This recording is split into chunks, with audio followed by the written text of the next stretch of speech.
Bonjour à tous, aujourd'hui nous allons suivre un tutoriel pour remplacer la batterie sur le Samsung Galaxy A10. Vous retrouverez bien sûr la batterie d'origine en vente sur notre site internet, elle est livrée avec les stickers de pause et vous avez un accès direct au produit en scannant le code QR. La batterie vous sera livrée avec le patron d'aide au montage qui va vous aider à suivre le tutoriel. N'oubliez pas également de commander le kit d'outils spécialement sélectionné par nos techniciens pour remplacer la batterie sur le A10.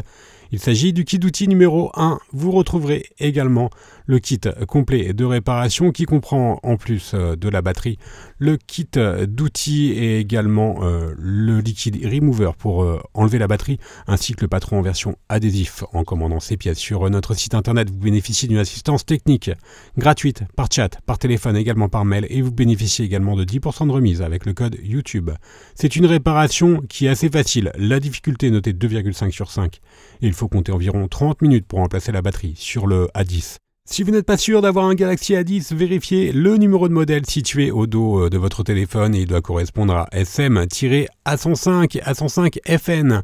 Et on va pouvoir bien sûr maintenant éteindre le téléphone avant de commencer la réparation et on retire également le rack des cartes nano SIM et micro SD situé sur le côté gauche du téléphone.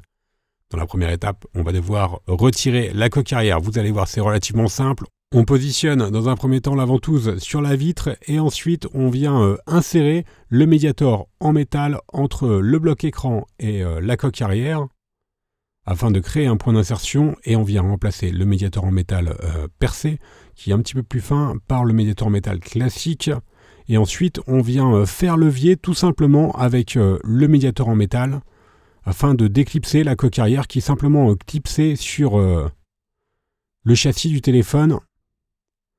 Donc voilà, on a fait la partie basse et ensuite, dès qu'on a assez d'espace, on finalise avec le levier en nylon. On vient d'éclipser donc tout le contour de la coque arrière. Vous allez voir, une fois que vous avez fait le contour gauche, vous allez pouvoir très facilement retirer complètement la coque arrière du téléphone. Donc il n'y a pas de collage sur la coque comme sur la plupart des téléphones d'entrée de gamme, comme le A10. On va pouvoir mettre maintenant la coque arrière de côté et on va poursuivre le démontage. Dans la deuxième étape, on va justement déconnecter la batterie. La batterie, elle est située sous un cache supérieur. Et le cache supérieur, il comprend le module antenne qui est sur la partie haute et le cache en lui-même qui est le plus grand des deux. On a donc enlevé les vis cruciformes et ensuite on retire le cache supérieur qui comprend également l'antenne NFC. On va dans un premier temps retirer donc le module antenne en haut et ensuite le cache supérieur qui comprend donc également l'antenne NFC. On a un accès direct maintenant aux différents connecteurs et on va commencer par déconnecter celui de la batterie, voilà, qui est sur la droite. Et maintenant, on va pouvoir décoller la batterie. Avant de décoller la batterie, on va bien sûr déconnecter les deux connecteurs restants, c'est-à-dire la nappe de l'écran LCD et la nappe d'interconnexion qui relie la carte mère au connecteur de charge. Alors ensuite, il faut savoir que la batterie elle est collée sur le châssis du téléphone et malheureusement Samsung n'a pas prévu de languette pour la décoller. Donc on va devoir utiliser le liquide. Le liquide, c'est le liquide e-remover que l'on va devoir faire glisser sous la batterie. Pour cela, on va positionner la carte en PVC entre la batterie et le châssis et on va faire tout simplement glisser le liquide e-remover le long de la carte en PVC afin qu'il s'infiltre sous la batterie. On va faire cette opération sur le côté gauche de la batterie, le côté droit et sur la partie basse de la batterie. Le liquide e-remover, vous le retrouverez bien sûr dans le kit complet de réparation où vous le retrouverez également en vente à l'unité sur le site internet. Donc on renouvelle l'opération à gauche, à droite et en bas. Le liquide, il est sans aucun danger pour les composants de votre téléphone et notamment bien sûr pour la carte mère. Une fois qu'on a bien positionné le liquide sur les trois côtés, on vient mettre le téléphone sur un plan incliné. On vient par exemple positionner la ventouse sous le bloc écran afin que le liquide puisse correctement s'infiltrer sous la batterie et on va le laisser agir pendant 30 à 40 minutes. Une fois que le liquide a correctement agi, on vient bien sûr retirer la ventouse qui nous a permis de mettre le téléphone en plan incliné et on va utiliser le médiator en métal. Et on va faire levier délicatement sur les bords, donc les trois bords de la batterie, donc côté gauche, côté droit et sur le bas de celle-ci. On va faire la même opération sur la partie basse. Alors si vous n'avez pas utilisé le liquide remover, dans ces cas-là, vous allez être obligé de faire levier avec la carte en PVC pour décoller la batterie, mais vous allez voir la batterie, elle est très bien collée. Donc on vous conseille vraiment d'utiliser le liquide et surtout n'utilisez jamais une batterie qui a été endommagée. On vient donc faire glisser maintenant la carte en PVC sous la batterie et on va pouvoir maintenant retirer la batterie en faisant levier. Et vous allez voir au niveau des adhésifs qu'on va retirer la batterie, ceux-ci ont été dissous par le liquide remover, ce qui nous a permis de retirer la batterie relativement facilement. Voilà pour la batterie d'origine. On va bien sûr la mettre de côté et on va poursuivre le remontage.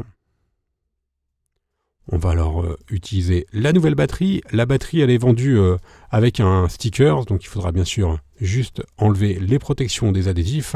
Si vous avez commandé le kit de réparation complet avec le liquide remover, vous avez également des adhésifs de batterie. On vous conseille d'utiliser des adhésifs de batterie plutôt que d'utiliser les adhésifs d'origine, tout simplement, car il y a une languette dessus qui vous permettra de retirer la batterie plus facilement si vous avez une autre intervention à faire sur le téléphone.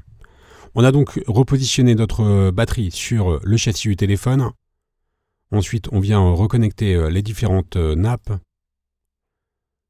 On remet les deux caches, donc le cache principal et le module antenne. Et enfin, bien sûr, on vient refixer le tout à l'aide des 7 vis cruciformes qui maintiennent le module antenne et également le cache qui comprend l'antenne NFC. Alors la seule difficulté dans cette réparation, c'est évidemment de retirer la batterie. Et ce qui est assez délicat à faire si vous n'avez pas de liquide e-remover pour vous faciliter la tâche. On a donc maintenant remis la coque arrière et on vient tout simplement reclipser celle-ci sur le bloc écran. Et pour finaliser la réparation, il nous reste juste à remettre le rack des cartes nano SIM et micro SD. On peut rallumer le téléphone, bien entendu. La réparation est donc maintenant terminée et nous allons pouvoir faire un récapitulatif des produits utilisés pour remplacer la batterie sur le A10. Alors en commençant bien sûr par la batterie d'origine, elle vous sera livrée avec le patron universel de démontage. Vous retrouverez également le kit d'outils numéro 1 ou le kit complet de réparation qui comprend le liquide e-remover. N'oubliez pas que l'on reste joignable par mail, par chat, également par téléphone et que vous bénéficiez de 10% de remise avec le code YouTube. Vous retrouverez bien entendu sur notre site internet tous les tutoriels de réparation pour le A10 ainsi que les pièces détachées et les accessoires. Merci à tous d'avoir suivi ce tutoriel et à bientôt pour de nouvelles vidéos.